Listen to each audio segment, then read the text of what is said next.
స్టైల్లో ఆయన ఉన్నాడు చూడు, ఎప్పుడే నేను బ్లేమ్ చేస్తాను అలాగే. ఈ రోజు ఏదైతే మీరు కంప్లైంట్ ఇచ్చిన తర్వాత ఆయన బట్టుకెళ్ళిన తర్వాత మీరు అన్ని ఛానల్స్ కి ఇంటర్వ్యూలు బయట ఇచ్చినప్పుడు కొంతమంది ఈ వైజాగ్ సత్యగాడికి ఏదో ఒకటి కావాలి న్యూస్ లో ఉండడానికి, వాడు ఏదో ఒకటి క్రియేట్ చేస్తుంటాడు అని చెప్పి కొంతమంది మాట్లాడుతున్నారు. ఇప్పుడు ఇది క్రియేట్ చేశారంట అంటారా? ఇప్పుడు మీ ఇంటి మీదకి వచ్చి రాలిసిరి అద్దాలు పగలగొట్టి కిటికీలు పగలగొట్టి మీరు కంప్లైంట్ ఇస్తారా ఎవరా? అది క్రియేషన్ అంటారా లేకపోతే వాళ్ళకేం సమాధానం చెప్తారు? మా ఇంటి మీద రాలిసిరిండండి, అద్దాలు కిటికీలు పగలు కొట్టిండు, పచ్చి బూతులు తిట్టిండు, కంప్లైంట్ ఇవ్వరా నేను? ఇంకా మీకు ఆయన కూడా నేను చేతులు ఇటుకి పెట్టించి మా ఇంటి మీద ఇసిరి అని అన్నారు కాదు, ఇంకా నన్ను అట్లా టార్చర్ పెట్టిండు.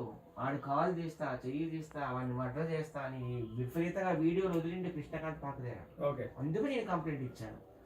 ఇప్పుడు ఎవరు నా మీద కామెంట్స్ చేస్తున్నారో వాళ్ళందరికీ నేను సమాధానం కూడా చెప్తాను. నేను తలుచుకున్నానంటే పెద్ద పెద్ద లెజెండ్స్ ఇంటికి వెళ్తాను. ఆస్కార్ అవార్డులు వచ్చిన వాళ్ళు, పద్మశ్రీలు, పద్మభూషణులు, భారత రత్నలు, దాదాసాహెబ్ ఫాల్కే అవార్డులు అందరి ఇళ్ళకి వెళ్తే వీడియోలు చేసుకుంటా.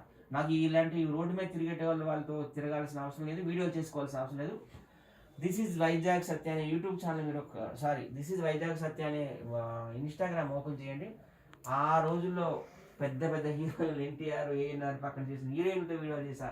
ఆ తర్వాత జనరేషన్లో కృష్ణ, శోభన్ బాబు, చంద్రమోహన్ గారు ఆ హీరోయిన్లతో చేశా. తర్వాత జనరేషన్ చిరంజీవి